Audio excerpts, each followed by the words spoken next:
Hello, today is May 21st, 2010. We're meeting today with Brady Allen at his apartment in Fort Collins, Colorado. My name is Brad Hoops. I'm the interviewer for the Northern Colorado Veterans History Project. Welcome, Brady, and thanks for sitting down today to tell your story. Happy to be here. Okay, let's start out, if we could. Tell us a little bit about yourself, your date of birth, where you were born, a little bit about your family. Okay, I was born in July 23rd, 1984 in Topeka, Kansas. I only lived there until I was about 6, and then my family moved to Colorado. I have an older sister, Brooke. My dad actually grew up in Illinois, and then he moved to Kansas to be a police officer. Stopped doing that before he got married, went into managing various businesses and things like that. He's basically been a businessman his whole life. My mom married her pretty much right out of high school. They have a pretty good age gap, so it was kind of ironic with that. He jokes about robbing the cradle. But she's been a secretary type her whole life. She works right now. She's an executive secretary down in Colorado Springs with my dad, and my sister lives out in California right now. And you were raised then in the Springs? Yes, Okay. I grew up in Colorado Springs. Went to everything through high school there, and yeah. Okay.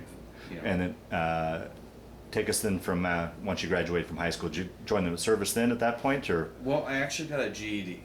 Okay. So I got out of high school 2 years early, got a GED. I did a year of community college at one of the colleges down in Colorado Springs, and then I joined the Marine Corps at 17.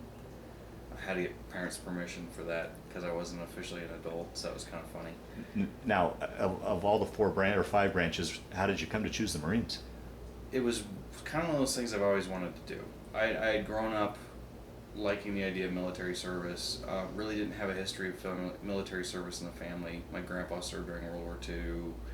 One of my uncles served during Vietnam, but that was more of an involuntary thing. It was just one of those things I enjoyed the idea of it. So it was kind of a long-term plan that had been developed. So it wasn't really a surprise for anybody when I did it. Now, did you, when you enlisted, was this prior to 9/11 or? Well, it's kind of so I joined the delayed entry program. So I had a contract. I had already done all the paperwork. I was basically just waiting to go to boot camp when September 11th happened. Okay. I actually shipped to basic training in November of 2001. Okay. So just afterwards. Okay. That was a little complicated too. Pretty much when 9/11 happened, I called my recruiter saying, hey, am I going early? Like, what's going on? Right. And so yeah, I was, but yeah, I went into the military knowing what I was getting into in advance. Sure. Okay. So you shipped off to boot camp. Talk a little bit about that. How was that adjustment going from civilian life to military life? Well, I mean, it's the Marines, so there's not much of an easy way to make that adjustment, no matter how prepared you are for it. It was probably more of an adjustment going into immediately post 9/11 world. Oh, okay. So, I mean, I shipped, the month after 9/11 happened. The airports were still crazy. The National Guard was walking through the airports with loaded weapons and stuff like that. That was the environment that I went into basic training with. So I went to MCRD San Diego out in California, right next to the airport, which was kind of funny because the airplanes would take off every 15 minutes and we'd be looking at them going, God, I wish I was on that damn thing. But we went in, it's 3 months long, and you're pretty much in a 3-month black hole of information. You occasionally get newspapers on Sundays, but really you have no outside contact with the world other than letters. I think I made 2 phone calls the entire time I was there. Is that right? One was the day or the day after I showed up, basically saying, hey, Mom, I'm here, I'm alive, later. And then I think we got another phone call for like getting the highest PT score, the physical training score out of the company that we were in. And it was another like 10-minute phone call or something like, and the funny thing was that my mom didn't recognize my voice.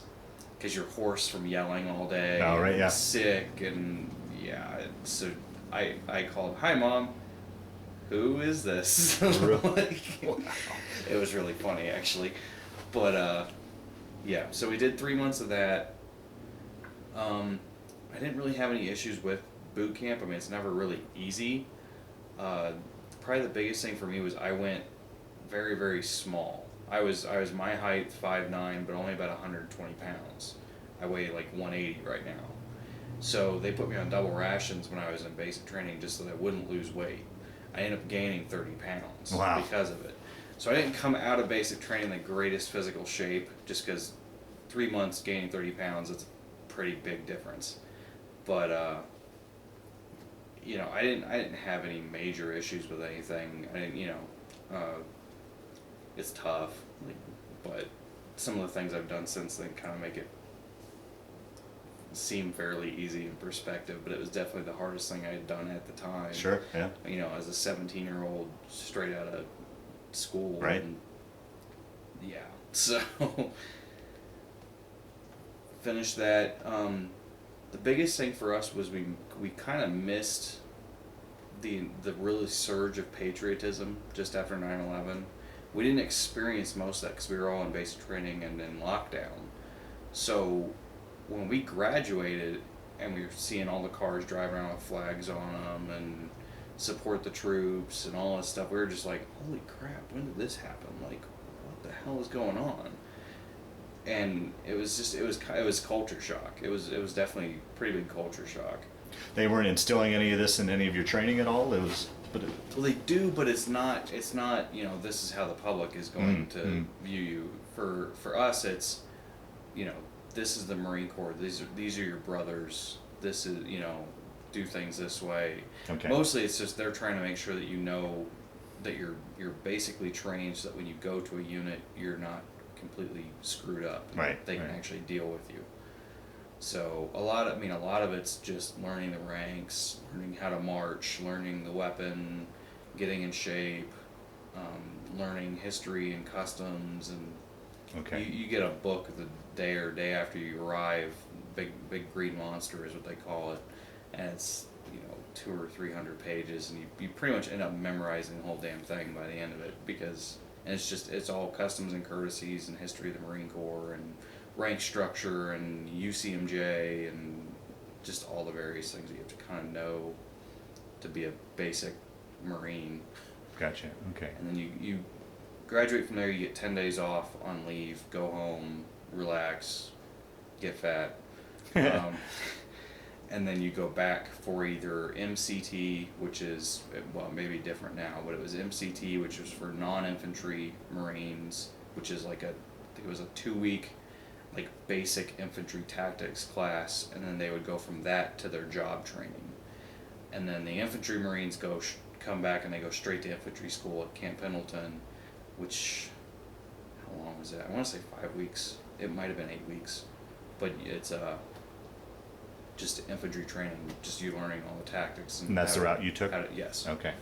And that's, how to do your job, learn all the different weapons, grenades, basic tactics, dig a foxhole. I'm trying to remember what else we did there. More physical training, road marches. They're trying to get you into shape because boot camp doesn't really get you into that good of shape. How we done it? Yeah. They only have 3 months. Yeah. I mean, if you're not in that good of shape when you show up, you're not going to get any, that much better when you're there.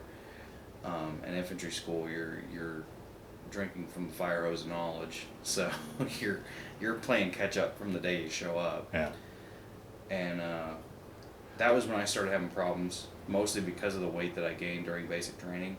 So I had 30 pounds extra body weight, and then I threw a 60-pound rucksack on top, and then tried to walk for 10 or 15 miles. And wasn't working so great. Started having all kinds of knee problems. I stress fractured one of my feet, mostly just because of that, and got recycled from my original company to try and get me healed up and get through. Doctors really couldn't figure out what exactly was going on with me because the x-rays weren't showing a lot, and got recycled to 2 other companies at different times, and then finally they just said screw it basically and medically discharged me because they couldn't figure out what was going on. So I spent, basic training was 3 months. I spent another 4 to 5 months at infantry school trying to get through there, and then I was discharged from there. So my total time on active duty was just over 8 months, and got discharged. Came home in August of 2000 or July of 2002, and yeah. Oh, geez. What were you thinking then? What was going to be the next step? I mean, what were you disappointed? I was definitely disappointed. It was kind of one of those things I really didn't have any other plans. Right. Because, right. I mean, that was pretty much my plan at that point. So I definitely had to kind of reevaluate everything and be like, all right, crap, what am I going to do now? And got going back to school pretty much immediately after I came back. Got enrolled up at Colorado Mountain College in Glenwood Springs, and for an associate's degree program, and started doing that kind of just as a readjustment, but also as just a way to do something while I try and figure out what's going on. Yeah. And did that for 2 years, got my associate's degree, and the one thing that I did while I was up there was my EMT basic certification, which I really enjoyed doing, and I think that kind of shaped where I decided to go after that, because I was trying to get work as like a firefighter or EMT and stuff like that.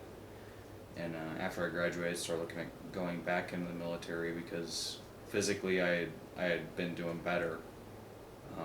Mostly just needed the time to readjust to the body weight. I mean, I ended up coming out at about 160, 155 pounds, and it was just kind of getting into shape at that point and getting back used to doing the physical work. And started looking at going back in the military. Wanted to go back in on the medical side of it, because I had really enjoyed doing that. The Marine Corps doesn't have medics. They have Navy corpsmen that serve with them. I talked to the Navy. They basically said, no, we can't guarantee that you'll serve with the Marine Corps. We'll just guarantee that you be a corpsman. I wasn't getting stuck on a boat doing jack for 4 years. So I said, all right, screw you guys. And started talking to the Army recruiters, and they said that, yeah, we can guarantee you'll be a medic, and we can do some unit choice of assignment type stuff to make sure that I wasn't going to go into a hospital or doing something like that. So you had your mind set on being on the front line or being out in the field? Yeah, pretty much. I mean, it was one of those things of I knew it was like I knew what I was getting into. I wasn't like, we had people when I got to AIT in the Army to medic training in the Army that was the first time they found out that they weren't going to be working in a hospital. So that was a little bit of a shock for some of those guys. They weren't too happy about that. But so yeah, I finished my associate's degree in 2004, May of 2004. Went on active duty January 2005. So a couple months break, but that was mostly just doing the recruiting type stuff and getting all the paperwork done. And was there any issue as far as with the Army with your medical I had to do side of some things? waivers and stuff, just basically prove that no, I'm not still broke, and yes, I can do the work. And so I did physicals, and it helped that I had applied with like fire departments and stuff like that, and done their application process and physical training. So physically you felt good? Yeah, physically I was good. Oh, good. So yeah, it was just convincing them basically. that was the hard part. Yeah. And that took a couple of months, and didn't have to go back to basic training with the Army because I'd done it with the Marine Corps. So I basically shipped straight from the military processing station in Denver, the same place I'd gone through when I joined the Marines, straight to San Antonio, Texas, where they do the medic training for the Army, Fort Sam Houston. Which is kind of funny because I showed up in civilian clothes and everybody's wondering who the hell I am, and so that was kind of ironic because it took them a little while to get me uniforms. Oh, is that right? Yeah. So they had prior service people that were already there, so we kind of made our own platoon. So there was other people like me that didn't have uniforms and stuff, but it was just kind of funny because people were looking at us like, who are these guys? Why are they walking around in civilian clothes, in formation and stuff? But yeah, that was, that's 13 weeks of training, but I got to skip about 6 weeks of it because I already have my EMT. So when you go there, the first week is CPR, the next 6 weeks are EMT basic, and then the last 10 or so weeks is your advanced skills, like IVs and advanced tactical training. And So did you skip up to the next so class ahead of you? Or? I did my CPR. Yeah, I came into Charlie Company and did the CPR certification with them, kind of just because they had nothing else better for me to do at the time. And then I advanced to Alpha Company, which was just finishing up their EMT basic certification. So I showed up just in time to basically help them test for their EMTB and then move into advanced skills. So I ended up being there. I graduated in like end of February, beginning of March, because I got to my unit in March of 2005. So did the training, got my orders to be assigned to the 4th Brigade of the 10th Mountain Division, which was a new brigade. They had just stood up. It was part of the new Army's Brigade Combat Team Unit of Action. So they would stand up an entire brigade, and they would basically, that same group of people would do a year train up. They planned on it, but they would plan to do a year train up, year of deployment, year of recycle, where everybody leaves and goes to different units, gets out of the Army, whatever, and then start the cycle all over again. And so they were just standing up down in Fort Polk, Louisiana, and so I got orders to them and showed up in March of 2005.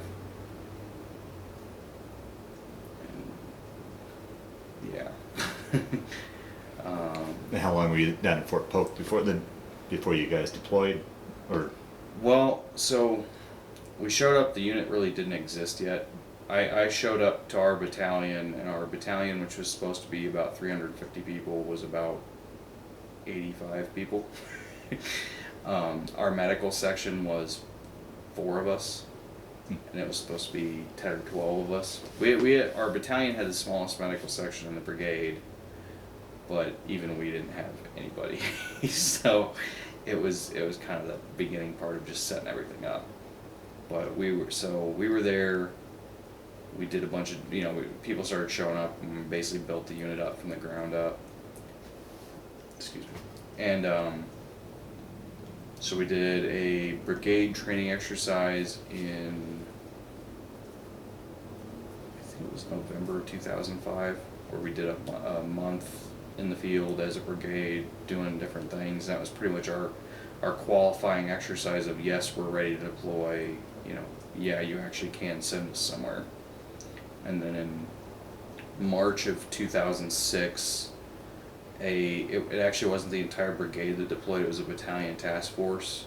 So it was 2-4 infantry battalion, a section of artillery, and then a platoon of engineers from our battalion, along with some military police and commo and military and intelligence guys, all deployed from our battalion to support 2-4 infantry. And so I was one of the 2 medics that was selected from our battalion to deploy with that task force. So it was me and a guy named Whitmore that were the medics for our group of it, which was about 150 people, roughly. Wow. Is that a normal ratio, medics to? Not so much, yeah. But that was what it ended up being. Basically what they wanted us to do is that one of us would go with the engineer platoon and the other one would go with the MP platoon. And that it ended up not quite working out that way, but that was more of the unit screwing that up when we got in country. That got changed halfway through the deployment when the guys back home found out about it. But yeah, so we deployed in March of 2006. We flew in, well... Now, did you have a chance to go home, any sort of leave before you deployed? Yeah, we did yearly leaves anyway. So you normally around Christmas, New Year's time frame. So I was home in January of 2006 and then deployed in March. So basically our pre-deployment leave was our Christmas leave. How was that in particular? I mean, with your folks, and probably in particular with your mom, when they first signed the papers for you at 17, it was an entirely different world than what you are now deploying into. Did they ever talk about that? What they were feeling? What she was thinking about? I mean, now you're going off into a war. Yeah, I mean, I think it was kind of by that point she kind of just accepted that was who I was, and that there wasn't really going to be any. There was nothing she could do or say that was really going to change that. So it was kind of, she was forced to be supportive. Okay. I mean, she expressed that, yeah, she was worried about me, and, you know, of course she was. Sure. But I mean, I really can't remember anything that was too specific about any kind of major issues with it. This was also the time frame where Iraq was going on, and it was quite a bit. Basically, you weren't hearing about Afghanistan at all. You know, my mom had people ask her at work when she would say I was in Afghanistan. They'd say, "Oh, we still have people there." Like they really it wasn't in the national consciousness. Right. This was when Iraq was really bad. Well, one of the first times when Iraq was really bad. So that was what everybody was worried about. Afghanistan was really not on the radar for most people. So I think that kind of made it a little bit better. Okay. Of just, you know, well, yeah, it could be worse. I could be going to Baghdad where you're hearing about, you know, 50 people were killed yesterday, you know, stuff like that. So, but I can't really remember any kind of major, you know, I know we talked about it and stuff, but, Okay. and I left, you know, like a letter behind with, you know, my stuff that I wanted them to do and just, you know, comments to them, but, yeah. Okay. So continue your story. So you guys deploy. Okay, so we left from Louisiana, flew up. We actually went through Bangor, Maine, where they have the Maine troop greeters. They did that documentary on. Mm-hmm. So I met all those guys. They're really great people. My parents were surprised because I had called them. God, we left freaking early as hell in the morning. So I don't think I called them that morning. I think I called them the night before. And then I called them again when I got to Maine because they have free cell phones and stuff for you to use. So the guy, you know, I called my parents again saying, you know, hey, I'm about to leave. You know, you won't hear from me for a while. So it kind of surprised them. It surprised us. We had the opportunity. Nobody knew anything about it. Yeah. But they liked that. We flew into Kyrgyzstan. We actually had a layover in Germany because of weather. That was kind of nice. But flew into Kyrgyzstan. We were there for, I want to say 2 days, but we were also jet lagged. I really don't know. Okay. It was bad. Really? Yeah. Well, Afghanistan's a 12.5-hour time difference from Colorado. They're in one of those weird time zones where it's a half hour. Yeah. Right. But so you're literally completely reversed from what you are here. So we landed there. We had no idea what time it was. You also switch over to Zulu time, which is Greenwich Mean Time. So the time that's on your watch doesn't reflect local time. So like when you're in Afghanistan, I would wake up at what would be 2 a.m. Breakfast was at 5, or no. God, what was it?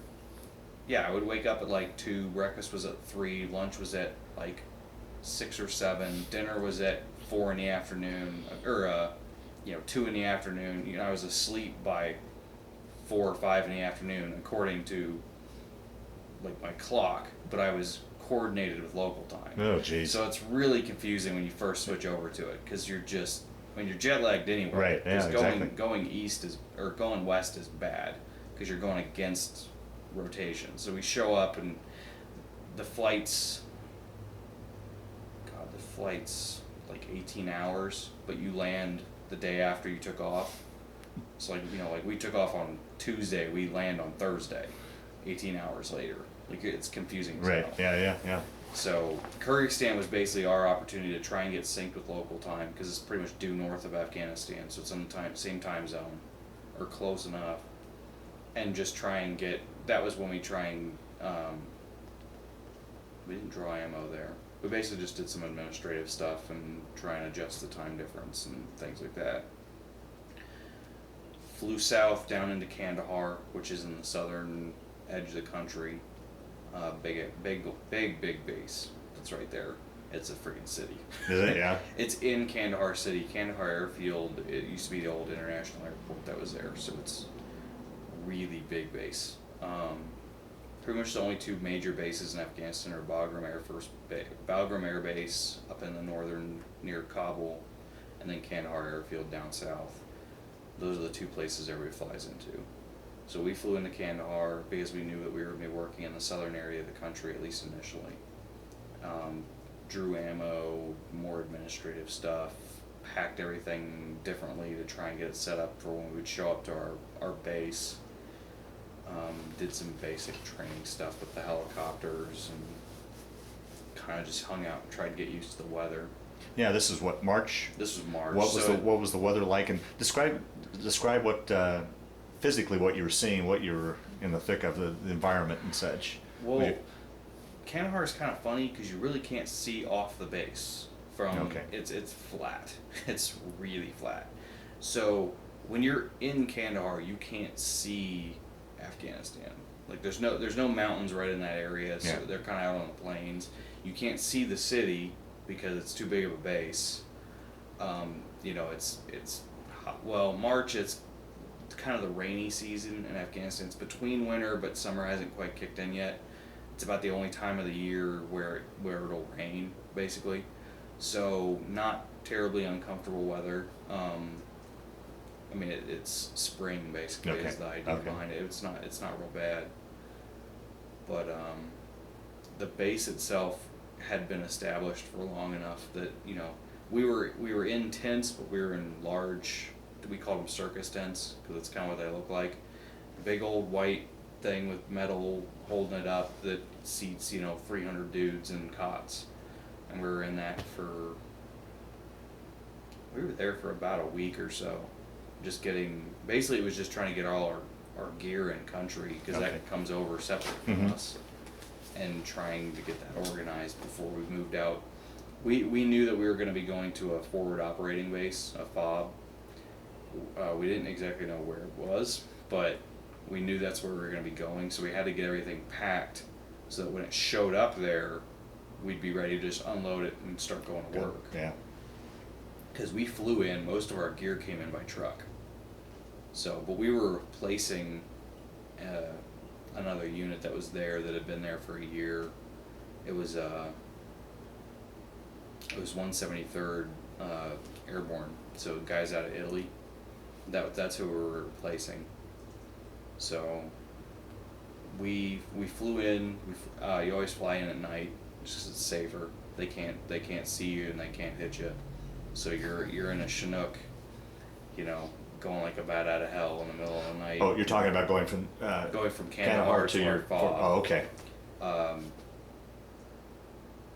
Yeah, we flew into Kandahar during the day, but that one it's a little bit. They do what's referred to as a combat landing. So you have the airport that they control. So the airplane flies in and he flies directly over the airport, and then he does a corkscrew down onto the runway.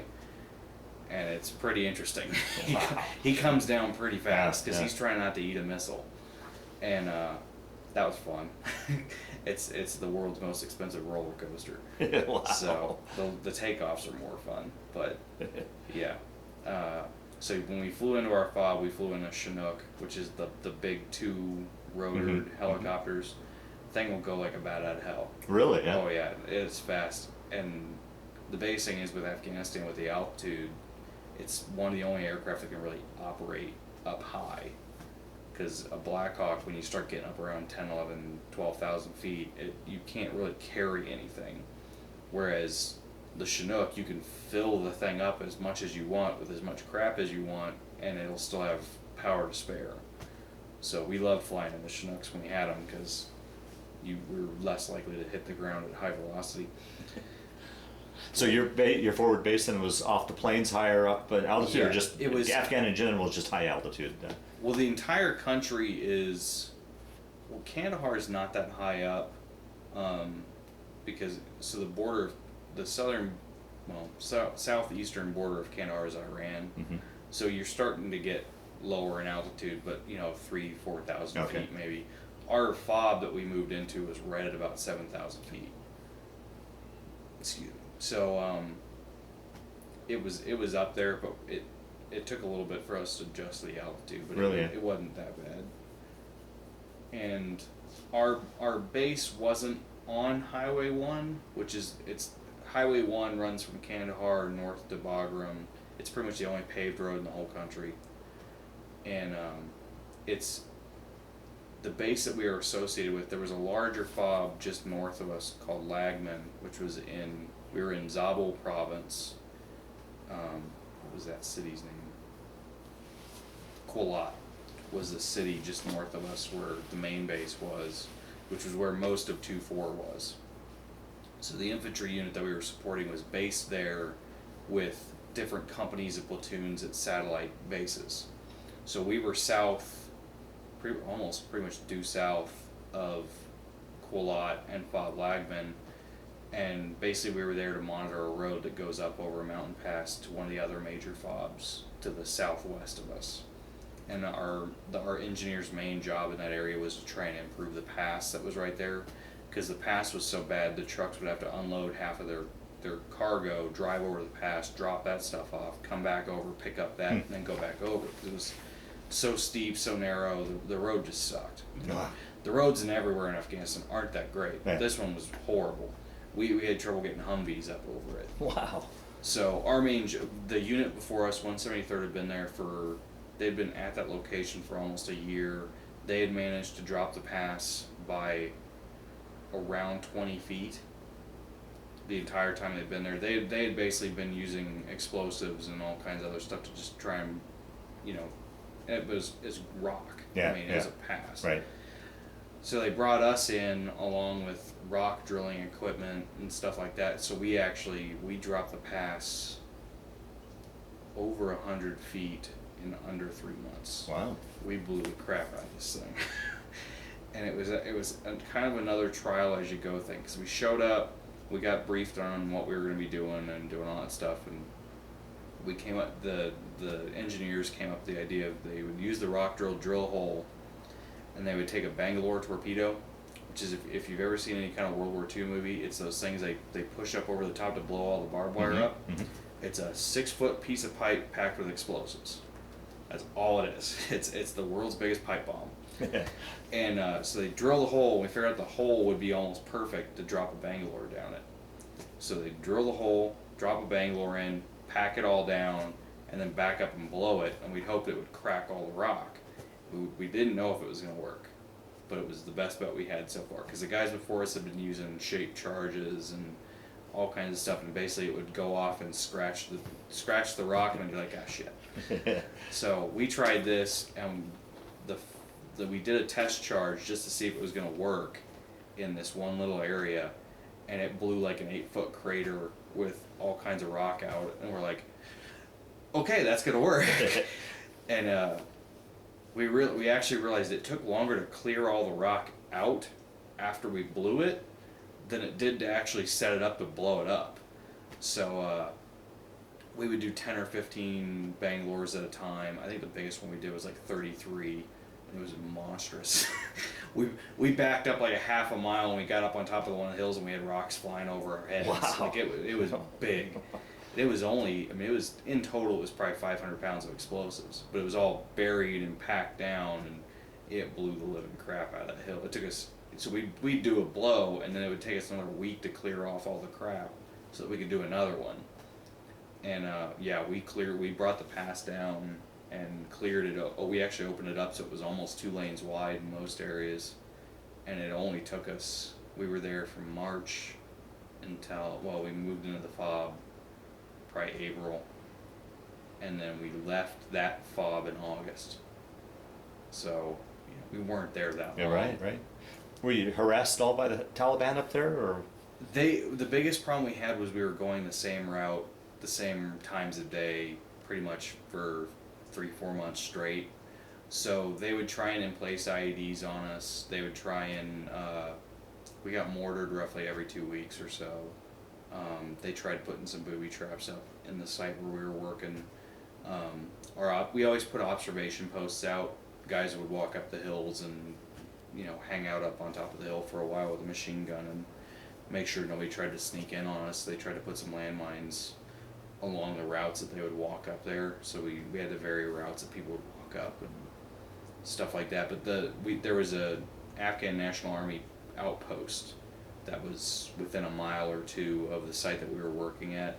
So it helped keep that a lot more secure because they were kind of limited on how they could approach it. So that pretty much kept us safe. They did try and hit us a couple of times on the road to and from.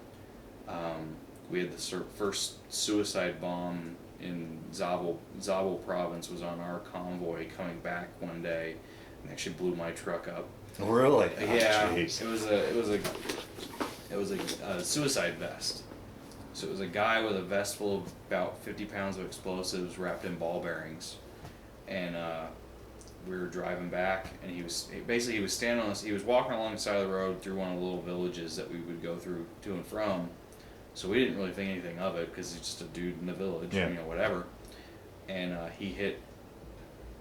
It was the third vehicle, but it was the second Humvee in the convoy. And it was because we had the platoon leader in the vehicle, so we had the satellite antenna, which is a little weird looking thing. So they knew what it looked like, so they hit the commander's vehicle on purpose. Blew the crap out of the truck. Nobody got hurt. The armor stopped everything, but it messed the truck up pretty bad. It blew both front. We ended up having it towed back because it just blew the crap out of the engine, and the windshield was all messed up from all the ball bearings and stuff. But pretty much for us, it was just a really, really loud noise, and then we couldn't see anything because all the dirt got sucked into the vehicle. Wow. And the guy was kind of all over the truck as well, so it wasn't a terribly great smell afterwards. But they had the truck up and running a couple of days later. I actually rode in the same vehicle like 2 days later when we went out. But yeah, nobody really got hurt. Blew a couple of our eardrums just from the overpressure of it. Wow. But that was the only major strike that I can think of on the convoys as we were going to and from. They attacked our fob a couple of times directly. Biggest one was on Father's Day, actually, which is kind of ironic. But they fired 20-something rockets and mortars at us, and they had a couple of guys out there shooting small arms at us. And that got a little bit exciting.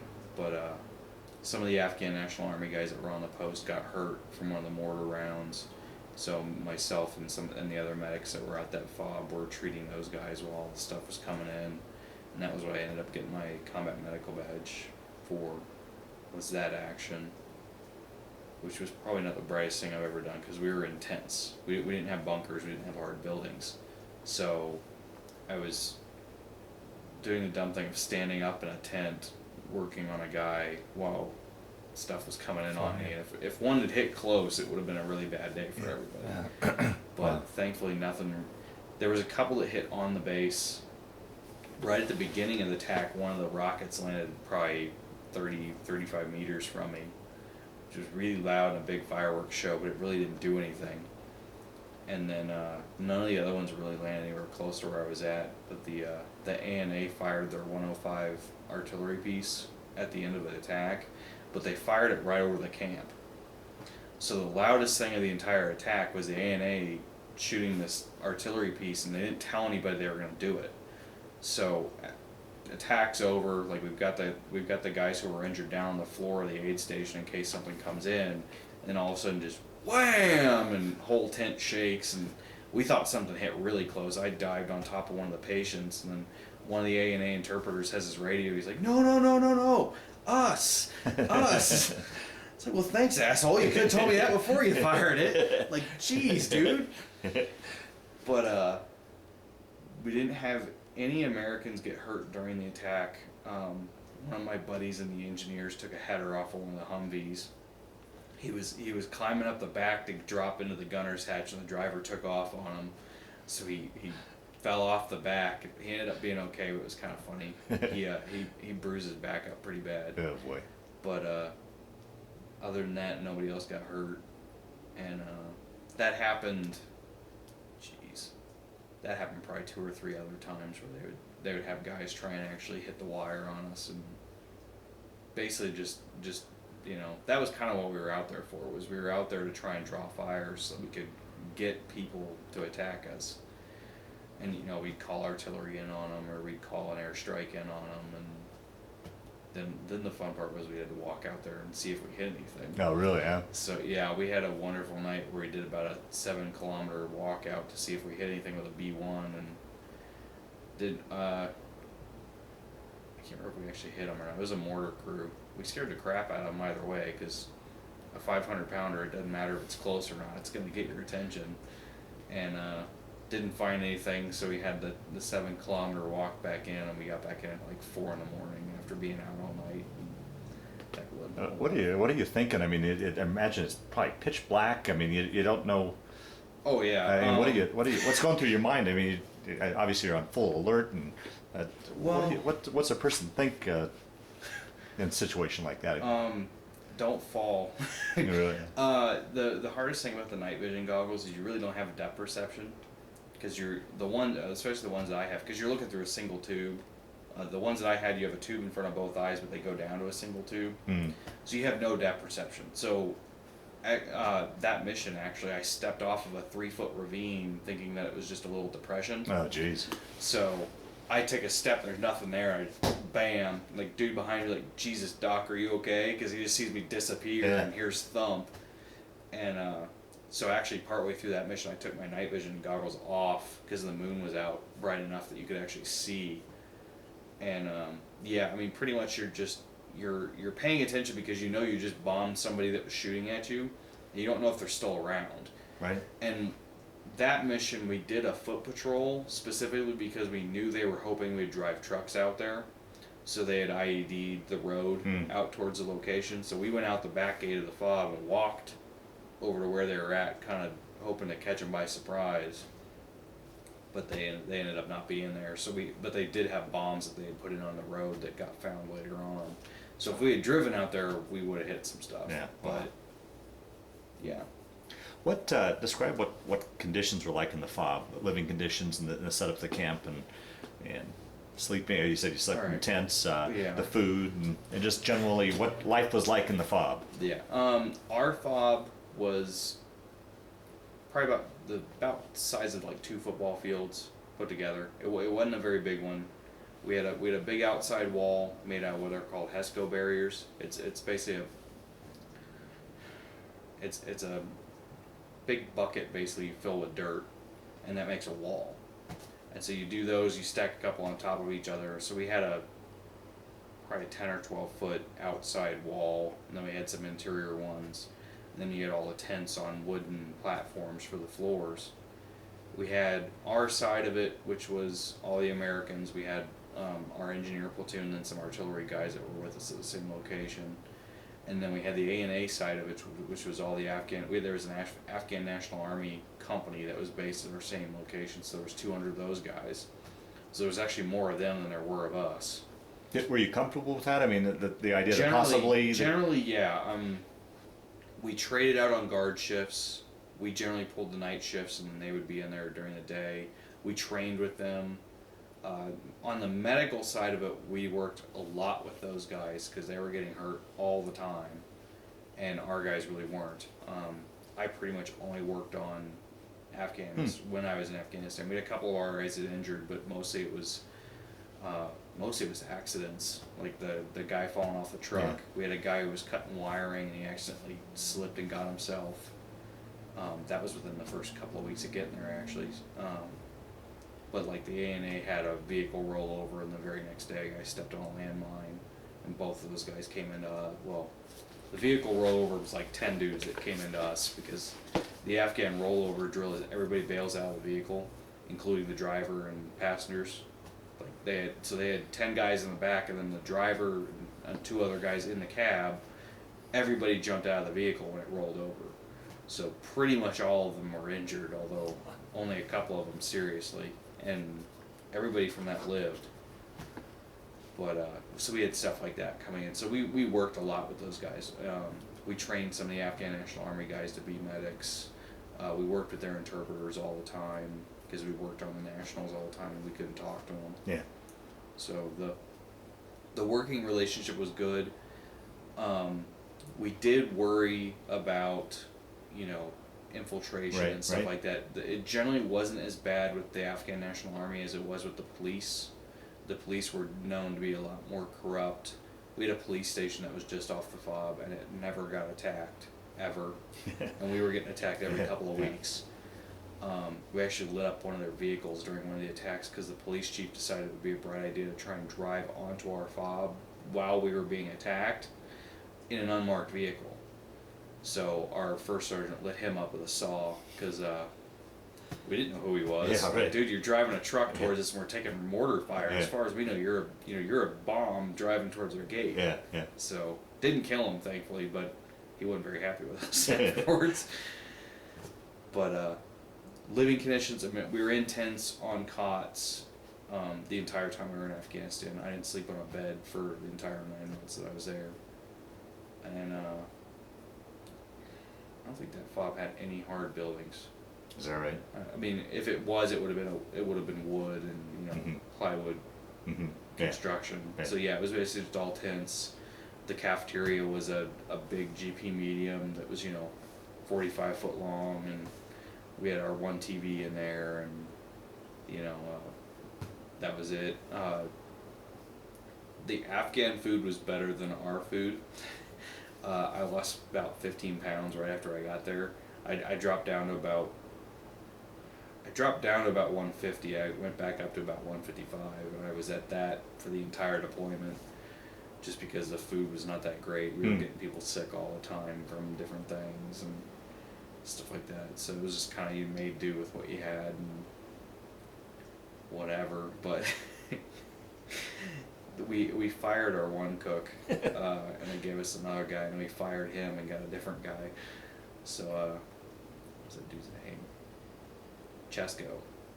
We had the curse of Chesko, because we had like 2 or 3 bouts of food poisoning. Oh, jeez. We'd have 15 dudes in the aid station with food poisoning, and that was not fun at all. Oh, well. So. What would you guys do for entertainment when you weren't on duty? Movies, like we had a couple of Xboxes. We had an MWR tent where you could hook up to internet. Oh, okay. But if a cloud flew over, you'd lose it because it was all satellite internet. So, the slightest thing and all your phones and internet would go down. We had a soccer field just off the fob that we'd actually go out to. So we were outside the wire, but we were within 100 feet of the towers. So if something stupid started happening, the guard towers could open up and cover you while you hauled ass back on the fob. That was also our landing zone. So, the worst thing was, most of the time we were just so damn busy. Right, yeah. We would do volleyball and soccer and stuff with the locals, and they'd kick our asses, and those dudes can play volleyball. Really? Holy crap, those dudes can play volleyball. Yeah, they can play soccer even better. You wouldn't associate Afghans with volleyball. They can play soccer even better, but they're good at volleyball. And we had a basketball court. And, really? We had a decent gym. It was basically just a tent with a bunch of gym equipment in it, so you'd go and work out. But basically, at least with the way our medic schedule worked, I was out one day and then in the aid station the other day. So it was 24 on, 24 off, 24 on, 24 off. But even when I was off, I was in the aid station doing sick call and doing stuff like that. So when we were in that location, we were busy pretty much constantly. So you didn't really have a whole lot of downtime other than sleeping, and we'd get books in and stuff like that. So now with the internet access, were you able to communicate with home? Were you allowed to communicate? Oh yeah, Okay. we would email. I actually pretty much stopped using the phones and just pretty much switched over to only using email, because the phones were such a pain because it's satellite. Yeah, so there's a big delay when you try and have a conversation. My mom actually hung up on me like the first couple of times I called home, because I'm saying, hello, yes, don't, hi, I'm here. She wouldn't hear it for 5 seconds. So, but it took me 5 seconds to know that she picked up the phone. So she picks up the phone and gets 10 seconds of silence. She hangs up, takes the wrong number. So once we figured it out, it worked okay, but it just kind of ended up being too much of a pain to worry about. So I've used email basically the entire time. But there was no issues as far as security or... there were some, as long as you were smart about it. Okay. We had a couple of geniuses that put up on like their MySpace accounts where their base was at and stuff. So that got banned about partway through the deployment. but I didn't really use that stuff when I was there. I pretty much just used email and things like that. But Okay. I wouldn't, basically, we limited that because based on how we wanted our families to know about it. I wouldn't tell my parents about stuff as it was going on. I pretty much figured, they don't need to worry about that now. I can tell them when I get home. Yeah. Yeah. So, like, my parents didn't know I got blown up until after I came home. I called them that night that it happened, and they could tell that something was going on, but I didn't give them any specifics. So you guys were at that fob, then you said till August? Till August. Okay. And that we broke down that fob. They actually gave it to the locals, to the National Army guys with some American advisors. And we left. We went down to Kandahar for a week or two to refit everything, fix all the trucks because they were all broke. God, we had one of our trucks that... The funny thing was we had one of our trucks that was the only one that never broke down, but it was the most broke truck that we had. The radiator was getting held on by a ratchet strap. Driving down the highway, it was crabbing. So, like, the gunner was facing off to the right to be able to face towards the vehicle. Like, it was bad. But it was the only truck that never broke down. It got blown up later on, and that was what finally killed it. But it was the only truck we had that never broke. So you guys drove down, you didn't fly out of that? Yeah, we drove, okay, because we had to move all the equipment Okay. with us. So, huge convoy, because it was our... God, how many Humvees do we have? We had 10 to 15 Humvees, and then 20 or so, they call them jingle trucks, but it's the like the semis of Afghanistan. Mm-hmm. They call them jingle trucks because the drivers hang all kinds of right, crap yeah, off yeah. them, so it's like a Clampets driving down the road. And with all of our Connexes on the back, drove down to Kandahar. Actually, we got V-bitted just outside of Kandahar. They had a car bomb that they tried to blow up on one of our Humvees, and the guy screwed it up and blew up behind the vehicle, and so all it did was it lit the back of the truck on fire, and they put it out, and the gunner actually got hurt a little bit. He got a little bit of shrapnel in his face, but he ended up being fine. And it was kind of a good thing the truck didn't burn too long, because there was about 200 or 300 pounds of explosives in the back of the truck. That would have been a big boom. Yeah. But thankfully that didn't happen. But so yeah, we got down to Kandahar, refitted for a while, and then up until that point, both of the medics, myself and the other guy, had been with the engineers, and the MPs had been doing operations out of Fob Lagman, that one to our north, just kind of by themselves. And when we were in Kandahar was when our unit back home kind of figured out that, hey, wait a minute, both of you guys have been with the engineers, like, one of you dudes was supposed to be with the MPs, what the hell is going on? And so I got moved over to be with the MPs for the rest of the deployment. And the engineers went up north to basically build an entirely new FOB called FOB Warrior. And then the MPs, we thought we were going to go up to one of the other air bases called Salerno, which is in the northeast kind of corner of the, or northwest corner of the country, near Pakistan. And so we drove up there. That was, let's see, we left from Kandahar, stayed at Fob Warrior for a night, drove up to Ghazni and stayed for a night, then drove to Salerno. So, big trip. Yeah, I guess so. 3 days of solid driving? Hard driving? It was pretty rough. And this was in the middle of summer, so we were having issues with vehicles overheating and people overheating, and that it was actually during that trip we maxed a thermometer out sitting inside the truck. It was a 150-degree thermometer. We redlined it. It was like sitting in a sauna with all your gear on. I was gonna say, you guys are fully clothed. Oh yeah, no, you have your IBA on, your helmet, gloves, long sleeve shirt, long pants, shirt underneath that. I had pretty much the lightest load because I was the medic and I only had a pistol. So I didn't have all the ammo and a lot of stuff that everybody else had, but I had my medical gear that I carried on my vest. So my vest was 45 to 50 pounds, Wow. roughly. Most everybody else's was a little bit more than that. And you're sitting in a 100 and something degree truck with no AC because none of our ACs worked. And about the only thing we figured out was if the gunner turned his turret just so you get this blast of wind coming down through. And so we actually gave up. We started opening the windows and stuff because we were like, you know what, screw it. They never really did IEDs on Highway 1 because they didn't want to blow the only road up that they really had that was nice.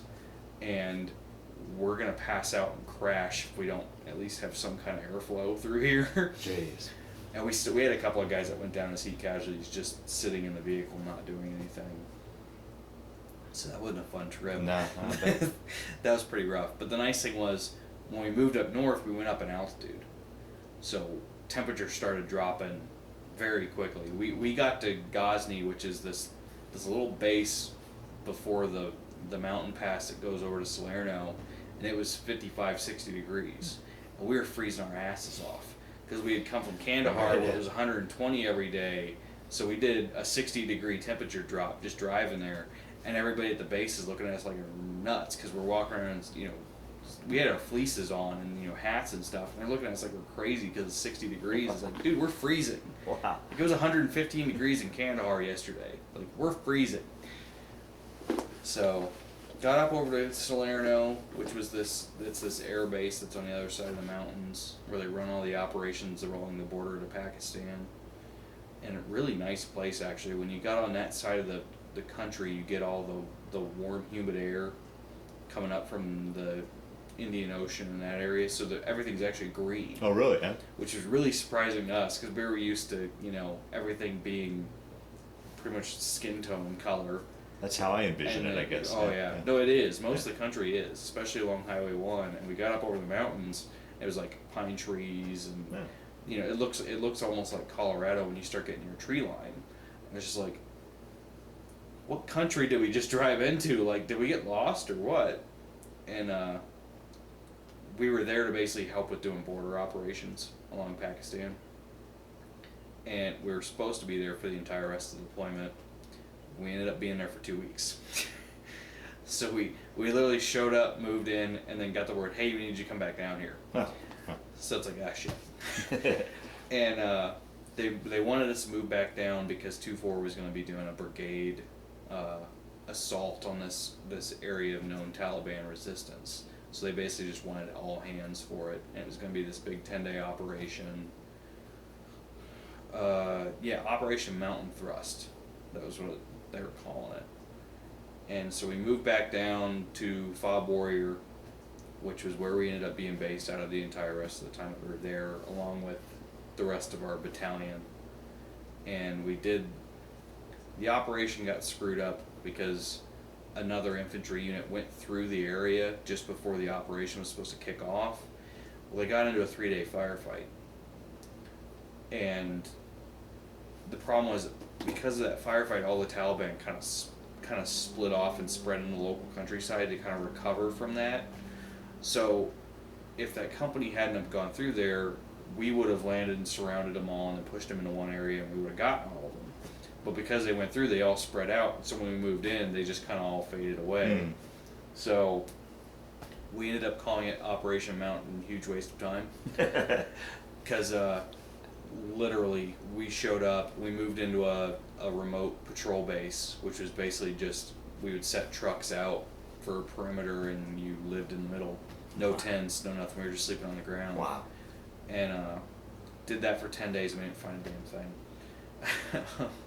We kind of knew it after the first day because we moved into a blocking position the first day while the helicopters came in and dropped off all the infantry guys. And we pretty much knew it was a bust the first day when all the kids started coming up to go to school.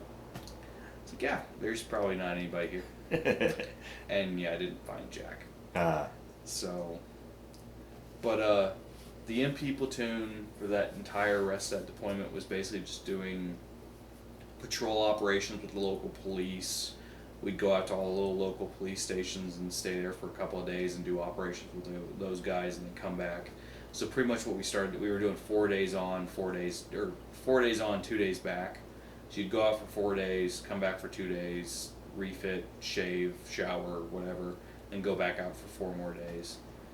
And did that pretty much consistently. We were also on QRF, which is quick reaction force. So if we were back and somebody got hit, somebody got into a firefight outside, we'd all jump on the trucks real quick and haul ass out there to try and help them. And we did that a bunch of times. So. Now, when you would go out and do these operations with the local police, were you interacting with the local population? Did you have much we were staying at the police stations, so we were in the middle of the town, and you know we'd shop in the markets and you know play around with the kids and try, you know, basically that was the whole idea. The whole idea was be out there, be a public, you know, get to know the local people, make them know that you know you're not the boogeyman, you know, you're not the Russians, and just try and, you know, get that rapport with them. And we did pretty well at it. Isn't that, it seemed like that would be kind of a very fine line you had to walk in regards to you wanted to be friendly, but you had to, didn't you have to be kind of apprehensive, as, you know, he may be friendly or he may have a bomb wrapped around him. You were always cautious, but you picked up pretty quickly on the indicators. If you rolled into a town and there's nobody, like the only people that you're seeing are like peeking around their doors. It's like, okay, like, crap, like, all right, when's something gonna blow up? But if you roll in and the first thing that comes out is all the little kids saying, you know, water, like, you know, and wanting to play with you and stuff. The Taliban and Al Qaeda in Afghanistan weren't the same as they were in Iraq. They tried to avoid civilian casualties as much as they could because they were trying to win the public relations war just as much as we were. Mm-hmm. So anytime they hit civilians in a local town, they lost that town. The town would not support them if they tried to show up and get supplies. They would get into a firefight with them. Wow. Everybody's armed. Yeah. So if there was people around, you figured out very, very quickly which towns were supportive of the Taliban, which weren't, you know, stuff like that. There were always, there were informers everywhere and stuff like that. Everybody had some kind of association just because the Taliban had been in government for the last 50 years. So everybody had some association with them. Mm-hmm. It was just how strong was that connection. Okay. And generally you could figure out pretty quick on where you could be relaxed at and where you weren't. There were some areas where we'd show up and the first thing was ditch all the gear, you know, you'd always have your weapons with you, but you weren't, you know, rolling hard and scaring the crap out of everybody. We'd go out and play soccer with the kids and stuff, dressed just like this, with the weapons. And we didn't really worry about security and stuff like that because we knew, like, it wasn't an issue. Yeah.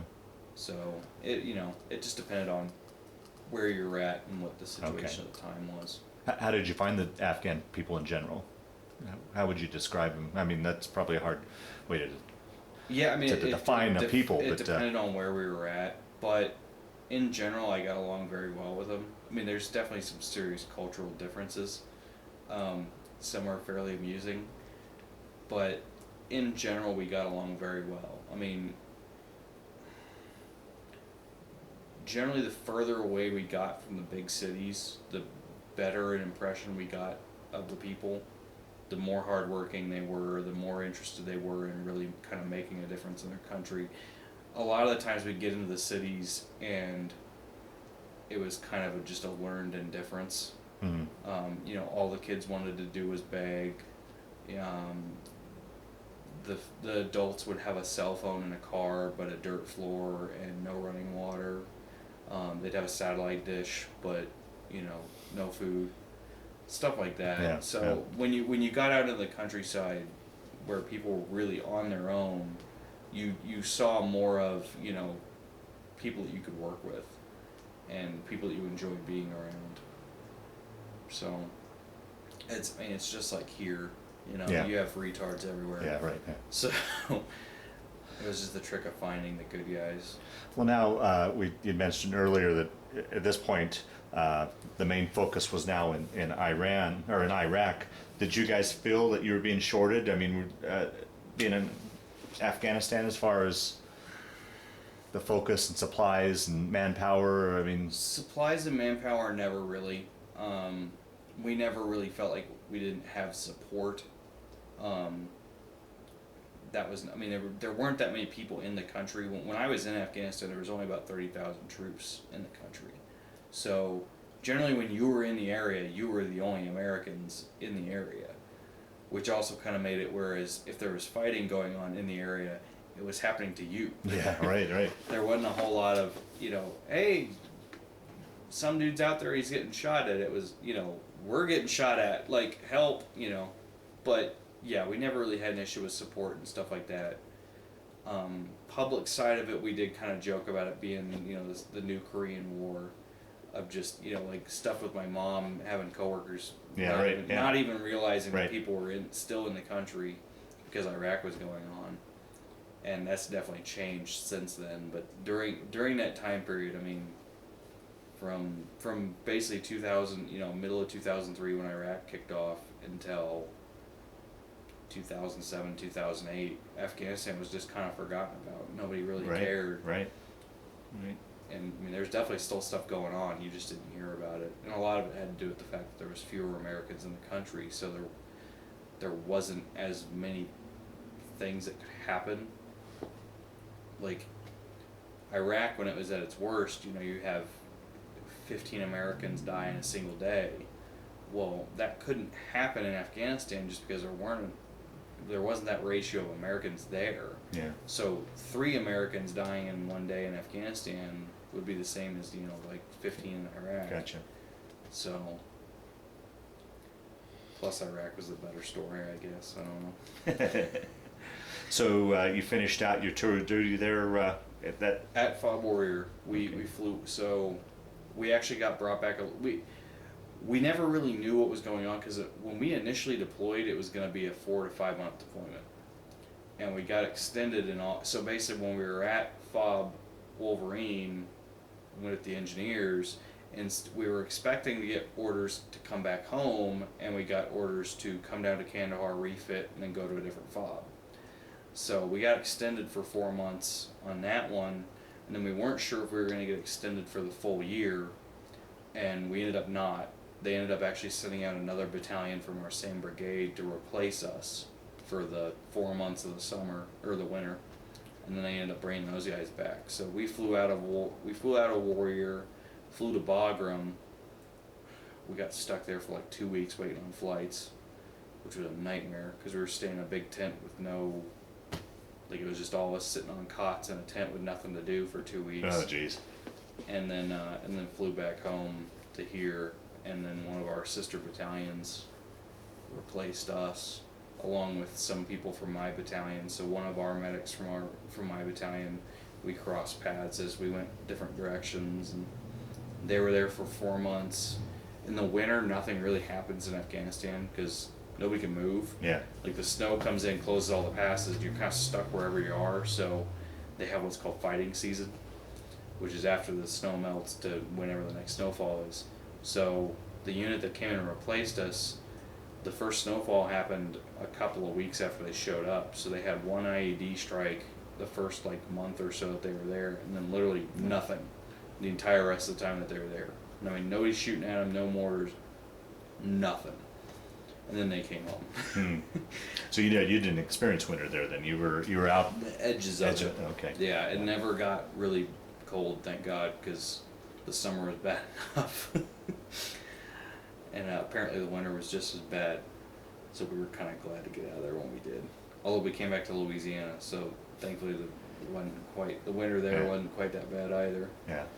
How was that coming back as far as any, I guess, reverse culture shock at all after being in basically primitive conditions for 8 months? Was it much of an adjustment once you got back Louisiana isn't that big of a difference. No, okay. But, no, there was definitely some culture shock to it of just, we'd been sleeping in tents on cots for 9 months, we'd been operating on our own as platoon, if not squad. Most of the patrols that we did were 3 trucks with 9 guys, 12 guys. So to come back and all of a sudden have people around all the time was just kind of creepy for a while because you just weren't used to it. Yeah. I mean, the most people I saw in one location when I was in Afghanistan was probably 200 guys, and that was getting ready to fly home. So to show up and walk into a Walmart where there's 1,500 people in there, it's just like, dear God, But you would readjust pretty Yeah. quickly. So, and then we went on leave pretty soon after that because we came back in November, so we went on leave for Christmas. So you got home for So, Christmas. Yeah. I got home just before Thanksgiving, but we didn't go on leave until afterwards. So, the married guys who had family in Fort Polk were home for Thanksgiving for the most part. But yeah, that was right around the time frame that we got home. So, yeah, and the other battalion task force that replaced us, they were there for 4 months. They came back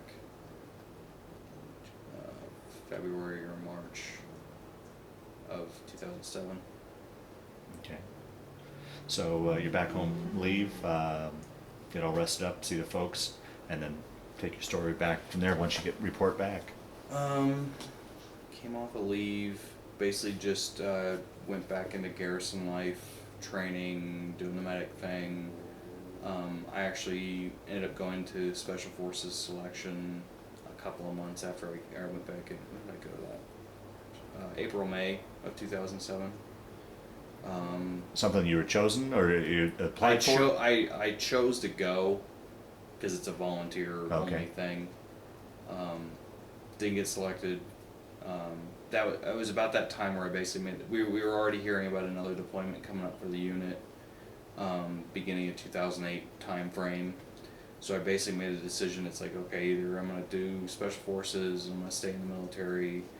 If I decide, if this doesn't work out, I'm gonna go ahead and I'll finish up this next deployment with the unit, and then I'll go ahead and just get out of the army and go do something else. Mm-hmm, mm-hmm. And so yeah, went down to Bragg and was there for about a month. Running through the woods and stuff, doing dumb stuff, and came back and yeah, wasn't for me. So came back, went back to training with the unit for the deployment. Found out that we were going to be leaving into 2007 for what we expected to be a 15-month deployment to Iraq, to the Baghdad region on the eastern side of the river. So we're by Sadr City, and Wow. it's called New Baghdad is the area that we're in, but it's Sadr City's kind of the northwest block of Baghdad across the river, and then New Baghdad's pretty much everything south of that. So prepped for that deployment, did another month-long training exercise for that, and then I deployed a year and 3 days after coming back from Afghanistan. I came back from Afghanistan November 22nd, 23rd, and I left for Iraq November 27th, 2007. Huh.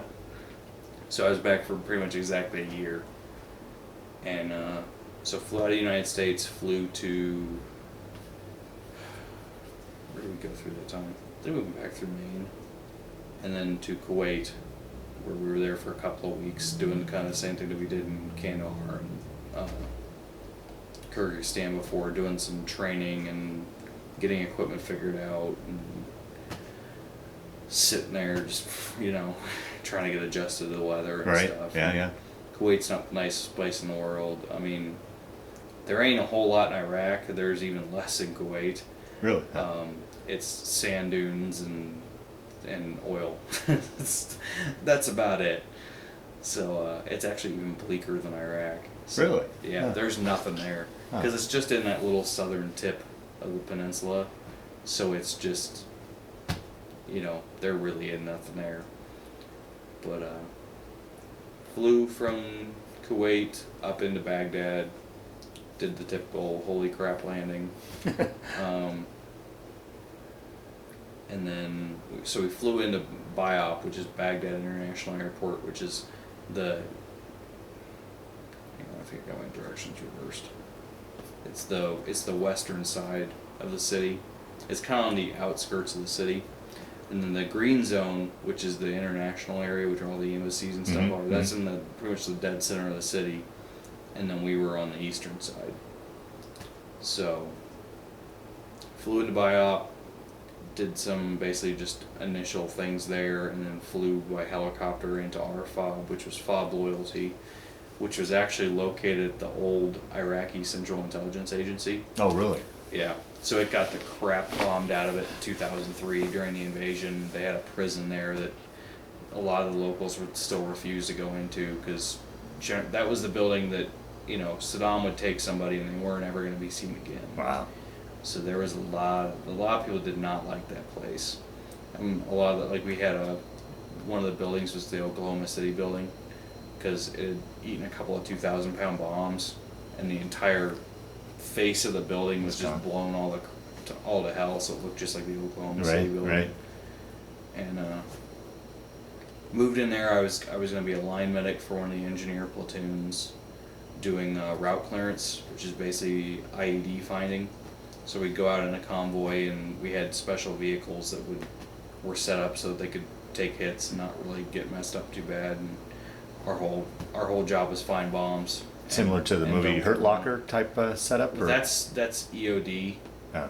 So we had those guys with us. So when we would find something, they would come up and they would blow it up or whatever. But it was our job just to find it. Oh, okay. Which was not a whole lot of fun because they got pretty good at hiding that stuff.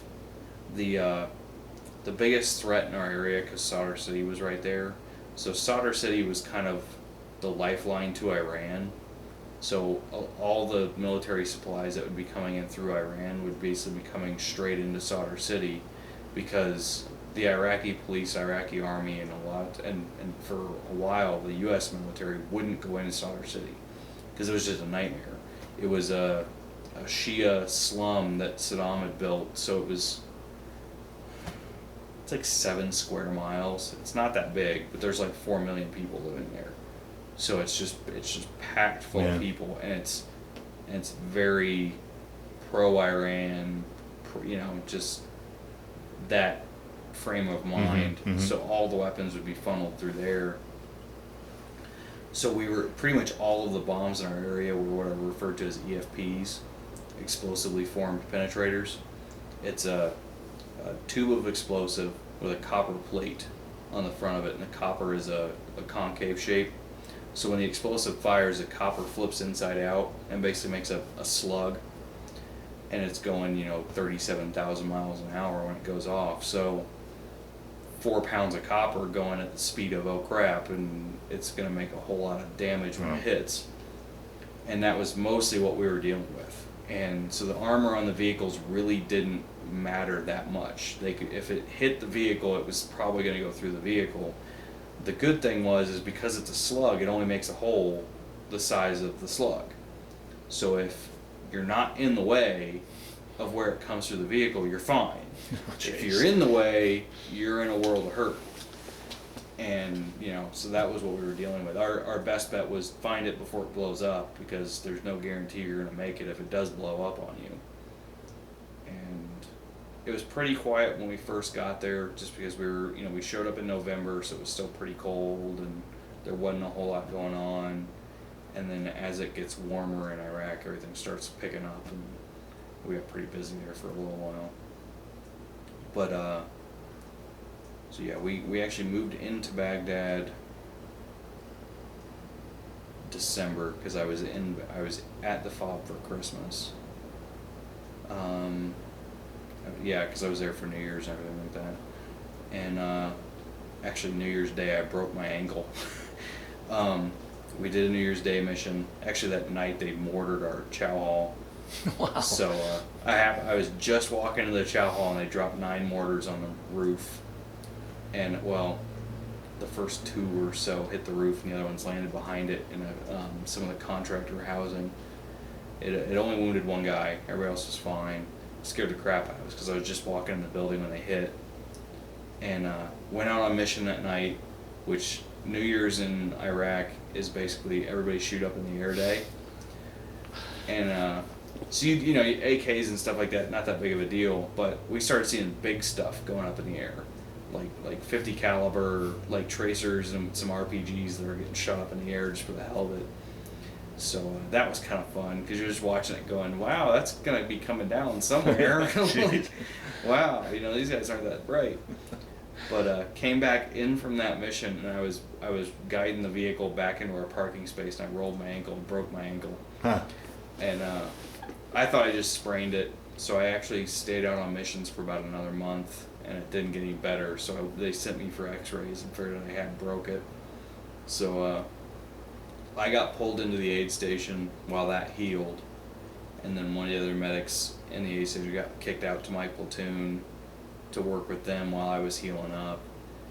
And so I ended up in the aid station from February until about June of 2008, just working in the aid station and doing that stuff. That ended up actually being the busiest time in the aid station, so it was sort of a blessing, sort of not, because that was when everything started picking up for us. March, April, May were our busiest months, and pretty much for those 3 months we were seeing roughly 15% of combat trauma for Iraq.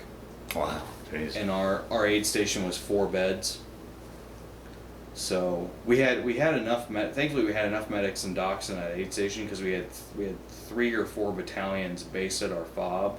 So we had all of their battalion surgeons and the brigade surgeon, and then a bunch of those medics. So we had plenty of people to manage it. The issue was we were getting a lot of patients in very regularly. We were averaging roughly 1 major trauma a day. Primarily roadside bomb injuries, or what? Pretty much. Yeah. IED strikes were the most common thing, and then some small arms fire and stuff like that, injuries. But yeah, it was basically all IED strikes, specifically EFPs. Pretty much. I mean, the general patient that we were seeing was some type of amputation, generally bilateral leg amputation. We didn't have a single upper, arm amputation. All of it was lower legs or torso injuries. And we had one guy who was a really bad facial injury.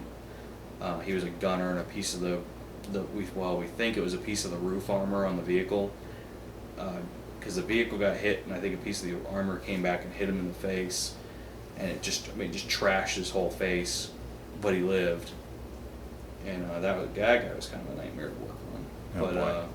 Yeah, mostly it was IED strikes and various things like that. Now, what would be your responsibility in the aid station with the surgeon? Would you be basically a surgeon's assistant, or what would your responsibility be in a case? We had trauma teams, so each battalion had its own trauma team made up of its medics, and each medic had a place at the table, and then the doc was basically just management. Okay. He stood back and he said, okay, do this, so that he could think about what needed to be done and manage complete care of the patient. My job on my team was airway, so I stood at the head of the table and basically had all my airway stuff behind me, and I managed the breathing and the airway of the patient. That was my entire job. And then, obviously anything I could help out with, with facial injuries and things like that. If you didn't have a patient at your table, you helped everybody else. So if we had a patient that we had to do CPR on, everybody who didn't have a patient basically just formed a Congo line and would trade out on doing compression on the guy, because it was very, very tiring to do CPR on somebody. And so that was basically my role on my team. And then we had a guy who would do vitals in an IV. We had a guy that would do medications in IV on the arms, but they were also responsible for handling the arm injuries. As the airway guy, I was responsible for make sure there was no chest injuries and things like that would compromise their airway. And then we had guys that would do legs. So we had one guy that would just do legs. So he would stand at the foot of the table and make sure that he had tourniquets on and stuff like that. Gotcha. If he had leg injuries and stuff like that. And then the doc would help out doing whatever. And then if we needed help, we normally would we rotated through the tables. So we had table 1, 2, 3, and 4. And so we rotated weekly. So your team would be on table 1 for a week. You would rotate from table 1 to table 4, because table 1 always got the worst patient that came in. So after a week on table 1, you were pretty much burnt out.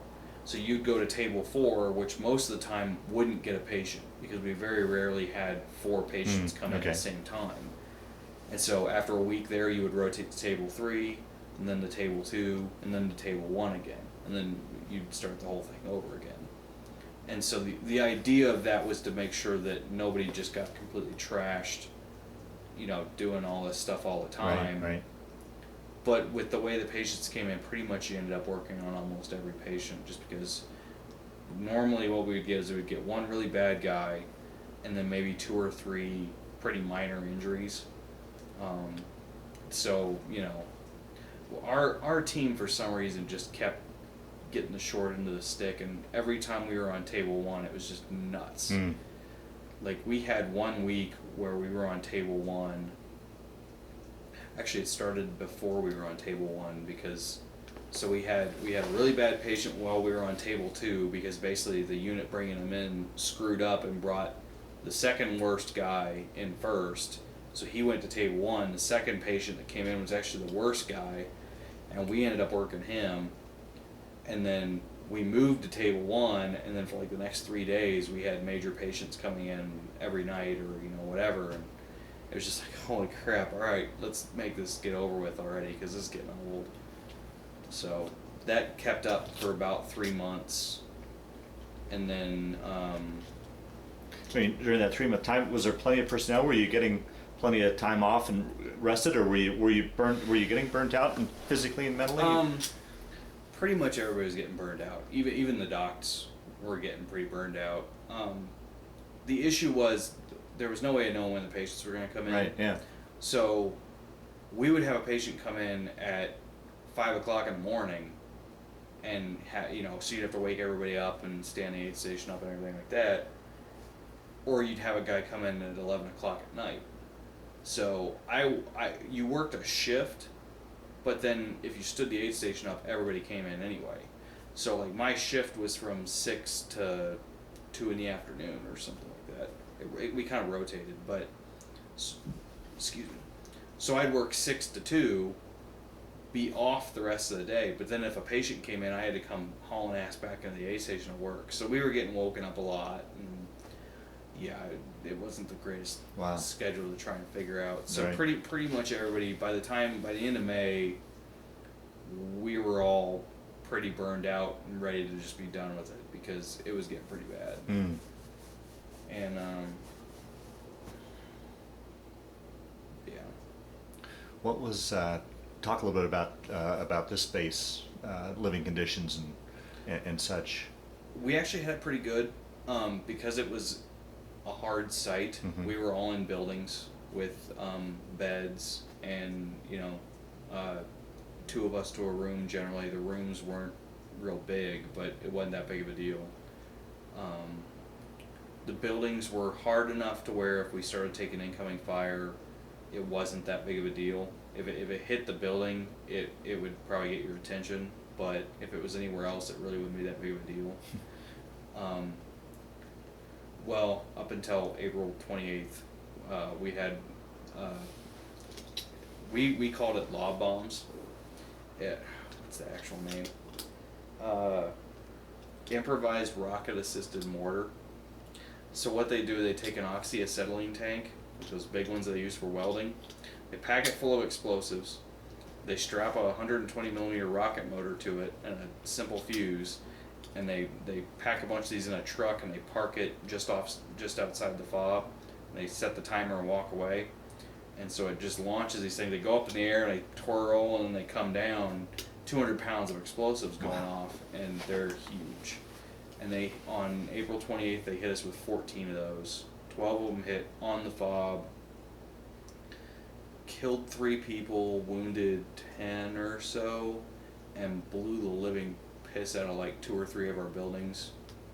Blew the whole front of one building off, burned the entire interior of another building out, but thankfully everybody got out of the building, so nobody got hurt from that. Damaged a ton of vehicles and stuff, because it hit in our truck park, basically. So where most of the vehicles were parked was where most of them landed, which saved a lot of people's lives. Because if they had come around the other side of the fob and fire, they would have been firing into where most of the people were living. And is that where you were at during the attack? I was in the Brigade building, which one hit out front of the building and blew all the doors in, blew the front of the building in. Another one hit up on the roof, but it really didn't do anything except knock all the dirt out of the ceiling. Our aid station had one hit 20 or so meters outside and blew all the doors off the building. Almost killed our brigade surgeon because it hit right outside of where his little living area was at. His wall locker saved his life. Big old piece of shrapnel came in, hit the wall locker and stopped. He got a cut on the arm, but it blew his whole wall in. And the 3 guys who got killed were all out in the truck park area, and one guy we spent the entire afternoon picking up pieces of him because the log bomb hit 3 feet from him. I mean, it literally hit right at his feet, and he was just everywhere. And then the other 2 guys were in full piece, but they were just there was no hope for him. We worked one of the guys just because when he got brought in, his entire front was clean, so he didn't really look like he was that hurt. And so we worked on him for a while, and then when we rolled him over, we realized his whole back was just Swiss cheese. So he was dead when he got hit. But we tried anyway. I mean, why not? But yeah, it wasn't a really terribly fun day. How do you, after a day like that, and now things settle down, and say you're back in your room and in bed and kind of can decompress, I mean, and you can start to, I mean, I imagine during the day you're running on adrenaline, but once you get back and you can decompress, what do you think, and how do you adjust to something after experiencing something like that, or how do you process something like that? I don't think you do at the time. Yeah, you really don't at the time, because at any moment the same thing could happen. You have to go out and do it all over again. So there really is no time to. You basically just have to go back to doing what your job was. I mean, we had a couple of days. We had one where the guy came in with his face all messed up, and I mean that was a nightmare. That dude was completely messed up. And the very next day, a guy that I know got both his legs blown off and came in, and we worked on him. Like, we were on table 1, so he came in to us. That was the very next day, and you just kind of have to go with it. Yeah. Like, you really can't do anything about it. And then, like the law bomb attack the very next day, I'm April 28th. Within a day or two, we had patients come in after that one. I mean, it changed some of our behaviors when the incoming alarm would go off on the fob. Even when we were in the buildings, we would get down on the ground after the law bomb attack, because we knew if we did that again and something actually landed up on our roof, it was probably gonna, come through. So we were a little bit more cautious. If it went off when we were outside, if the alarm went off when we were outside, you would run like hell to try and get indoors. And if you were anything more than 5 or 10 seconds from any kind of available cover, you just go flat on the ground and try and get as small as possible in case something came in. Wow. But that was the only time they hit us with the lob bombs. They hit some of the other locations, but they didn't work that great. They weren't very accurate. You had to get close to them in order to fire them, because they'd only go 300 meters or so. So it wasn't that easy for them to do them. So that was the only time we got hit by them. But it worked when they did it. Yeah. So, your behaviors change, but as far as processing some of the stuff, I mean, like, the night one of my friends got killed, I was working the next day. And this was a guy that I'd gone to Afghanistan with. I knew him pretty well. When he came in, I knew first, middle, last name, rough, his age, stuff like that, and the next day I was working, so there really is no time to process stuff Which like is that. probably a good thing that you're working the next day to. I mean, it so- kind of is one of those things that doesn't give you time to dwell on it. Yeah. So it probably does kind of help. And how long then were you there? We were there for 13 months. 13 months. So we came back in December of 2008, very, very end of December. Some of the brigade came back in January 2009. So it was right around New Year's and Christmas and all that stuff. I actually was in BIOP on Christmas, getting ready to fly home. How was that as far as being away from home on the holidays, particularly in a foreign land and in a war zone? I mean, our base was pretty well set up, so they did pretty good about doing, Christmas for us. And we were actually on buyout for Thanksgiving that year, so they did a big thing, there, and we had turkey and did all that stuff. But they did pretty good about trying to do what they could, and mail was pretty regular, so we were able to do Christmas presents and stuff like that. So it wasn't great, but it wasn't as bad as it could have been. Yeah. So. And how big was this base generally? This one, it was personnel wise. God, personnel wise, Roughly. probably 1,500 to 2,000 people. It kind of fluctuated regularly as people would go out and do missions and stuff like that. But it was a fairly large location. It wasn't big size wise. It was, you could walk across it in under 5 minutes. But there was a good number of people there just because it was where the brigade headquarters was. So they had, all of those support activities that were there. So it was definitely it was a lot bigger than anything that we were at in Afghanistan other than the major bases. Yeah. But it was kind of one of those nice ones where it was big enough to have everything that you wanted, but small enough to not be completely retarded. So, we didn't have a lot of the stupidity that went on at BIOP and the green zone of, saluting wasn't really a whole big deal. We didn't have to wear a reflective belt all the time to keep from getting hit by a car and stuff like that. So it it was what it was. Now, during that period, did you stay on the base, or did you go out? Did you go out on maneuvers at all, or out? I was on the base when I was working the aid station because my ankle was broken. So I really couldn't go out on missions. But in June, I started rotating out as people started going on leave. So I would like when one of our medics would go on leave, I would rotate out with that person with whoever they were working with to cover their missions while they were on leave for a month. Your leave was 2 weeks, but with travel time on both ends, you were pretty much gone for a month. So I rotated through with all the different units in our battalion that were doing missions to cover them. So I was basically from June until I redeployed, I was out doing missions on pretty much a daily basis. And what was that like as far as any interaction with the locals there at all, and probably? And this is more of an urban situation, right? Yeah, we're in downtown Baghdad, yeah. so it's probably the best example I could give would be like Mexico City. Okay. There's a lot of friggin' people in Baghdad, so it's Denver. Yeah. Like downtown Denver is what kind of like Baghdad is.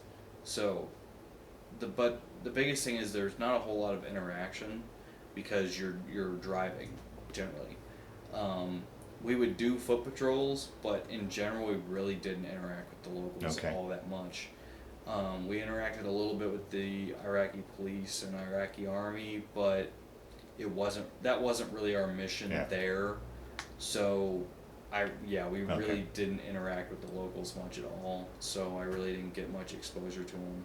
Some of the neighborhoods we would go and hang out with them, and our base actually had a Christian neighborhood right near it, so those people we would interact with more because they were more willing to interact with us. But beyond that, there wasn't really a whole lot of interaction. And so then you did, after you were there 13 months, then deployed back to the States? Yep. Moved back to BIOP, flew to Kuwait. We were only there for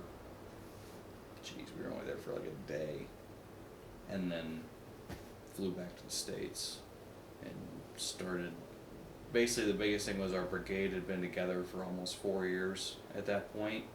So there was a whole lot of people getting ready to get out of the Army or go to different units. So everybody showed back up, and you have 3 months of stabilization after you redeploy, no matter what. And I was actually already supposed to be out of the Army by that point. And so we did that 3 months, and then the brigade pretty much evaporated. Because 2/3 of the brigade either went to a different Army post or got out of the Army. Got it. So. And you went ahead with your plans then to That was when I got out. So yeah. I got my ETS date, which is end of time in service, was April 3rd, 2009. Oh, so just a little over a year ago then? Yeah. Oh, okay, yeah. Well, once again, how was that coming back as far as reacclimating back to the States, both where you'd just been and what you'd just seen, and then the next step, acclimating from military life to civilian life? How were those steps for you? It was quite a bit easier that time. I think a lot of it had to do with the fact that I had already done it once before. So coming back to Fort Polk after being in Iraq, it wasn't that big of an adjustment as it was as when I came back from Afghanistan. I really didn't notice any kind of big issues with it. It helped that our last bit in Iraq wasn't that busy. In May to June of 2008 was when the U.S. Army and Iraqi Army went into Sadr City and cleared the whole thing out. So our daily events went from 15 to 20 events just in our little area a day to 5 to 8 a week. Oh, really? Oh, wow. Yeah, no, it dropped amazingly. Yeah. We went from, we would be on the fob and have an IED rattle the buildings on the fob roughly once a day to it didn't happen for 2 months. Really? Wow. Like, it really calmed down. And all of that was because they went into Sadr City and cleared it out. They pulled 5,500 tons of munitions out of Sadr City, and a lot of it was EFPs and IED making materials. Wow. So basically we yanked all the ammo away from the bad guys, so they really couldn't do anything at that point. And so we had a pretty calm end of the deployment, so that probably helped coming back. I mean, when I was in Afghanistan, we got into a pretty major shootout less than a month before we redeployed. So, Iraq, Iraq really, I can't think of a time where I got directly shot at. It was pretty much all indirect fire or bombs and stuff like that. There was a couple of times in Afghanistan where I actually had a dude shooting at me, which is not a comfortable feeling. No. But, so I think it was a lot easier coming back from Iraq and, readjusting from there. And then readjusting from military to civilian wasn't too big of a deal. I stayed busy, so that kind of helped. I came back on terminal leave, so I was on leave for about a month before I was technically out of the Army, but I was here and mostly getting set up to get ready to move up here and start going to school and things like that. And you said you're in the National Guard. I transferred from active duty to the National Guard. Otherwise, I would have been in the inactive ready reserve, which I would have been subject to recall. And a medic is a critical skill MOS job, so I probably would have been recalled almost immediately after coming off of active duty. One of the guys in my old unit actually did get recalled, but he fought it and they turned it down. He was back. He was out of the Army for less than a month when he got recall orders to report to a New York National Guard unit to deploy to Afghanistan. And he's like, okay, dude, I've been back 4 months from Iraq after being there a year. Like, you're dreaming. Yeah. Like, I'm not going to do that. Yeah.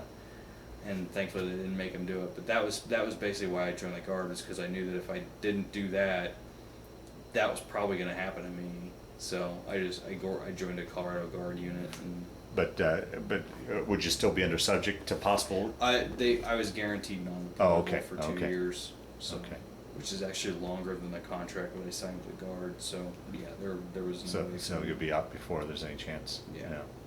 And then you once you're out, you're enrolled here at CSU, and Yep. you're getting your history degree. Yep.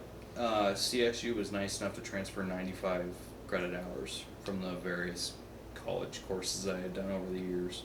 So it came out to where I was able to finish a bachelor's degree in right at a year. Oh, wonderful. Yeah. So I did summer classes, then I did 2 full semesters, and I'm finishing 1 summer class now, and then I'll be done. Graduate. And you talked about plans from there to potentially trying to get into law enforcement. Is your next step is what you're thinking? That's the hope. Yeah. I've been applying at various places and working on doing that. So. Well, we'll start to wind down the interview, Brady. How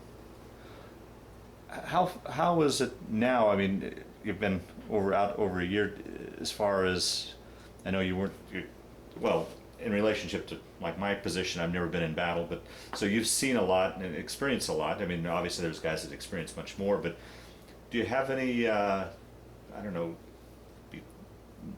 nightmares, flashbacks, dreams? Do you think of it, or have you been able to pretty much put what happened, what you went through, out of your mind, or does it still come up at all? I don't know, post-traumatic. I don't know. Everybody comes back different. Yeah. I mean, anybody that says they deployed and they came back the same person when they left is lying, or they didn't do anything when they were there. It just depends on how you deal with it. I haven't had any issues with like nightmares and things like that. You definitely still think about stuff that's happened, and sometimes it'll just kind of, you'll think of something and be thinking about it. But anniversaries are hard. We lost the two guys that we lost over there. We lost within 7 days of each other. So when those anniversaries come up, it's you definitely think about it, and you'll think of certain instances sometimes where it's just like, wow, that really sucked. Yeah. Like that just was not any fun at all. And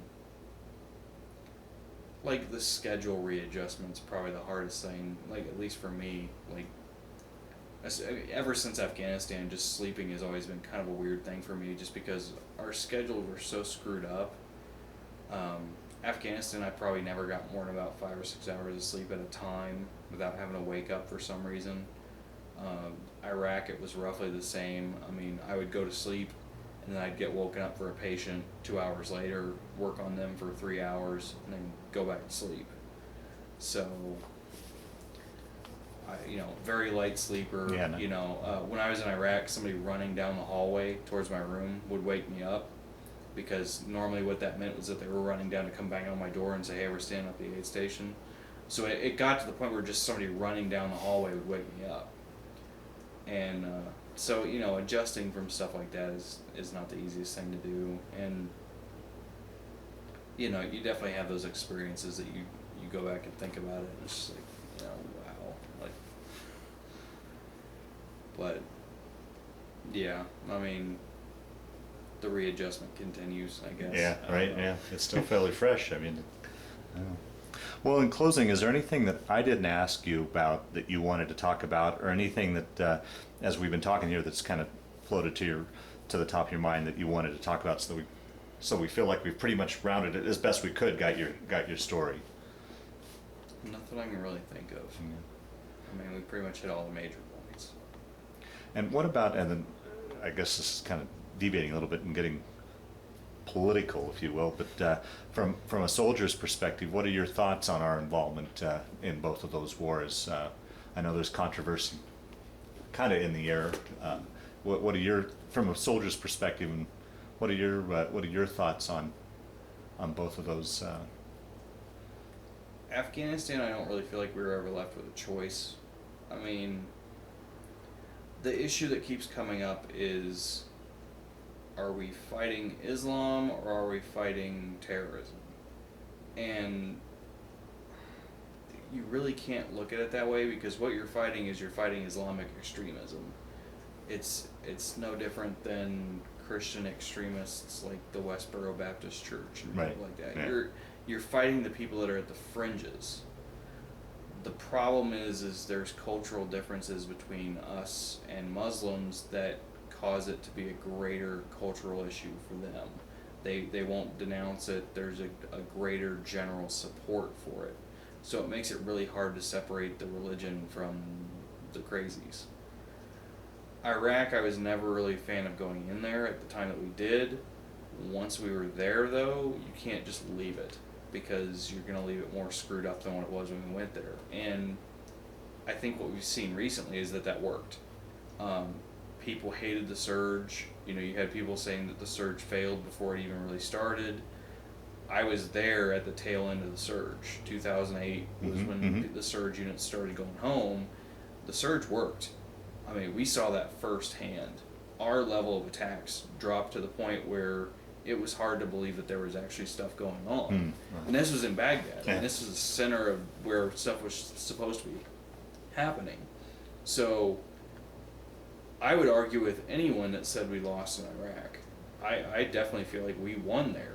Now, whether that will be a lasting impact, who knows? Yeah. I mean, there could be a million things that could happen that could make that place go back right to what it was, or even worse.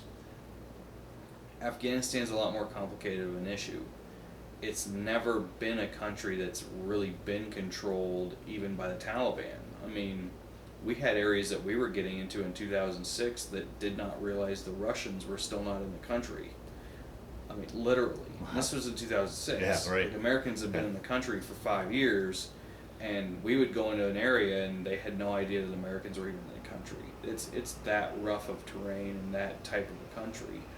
So it's a completely separate issue.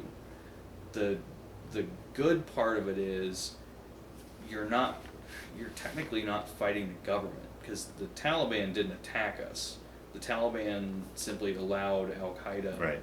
into its country, which was a rather major mistake on their part, as they found out rather loudly in 2001. But people talk about peace with the Taliban and integrating the Taliban into a new government and things like that. I have no idea if that would work.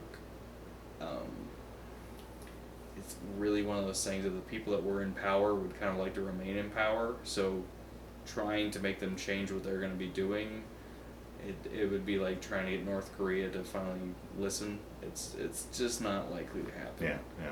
So the lasting impacts in both countries are really going to have to be a wait and see thing, because there's a lot of cultural issues that are in each area, and I don't see them really being resolved anytime soon. Interesting.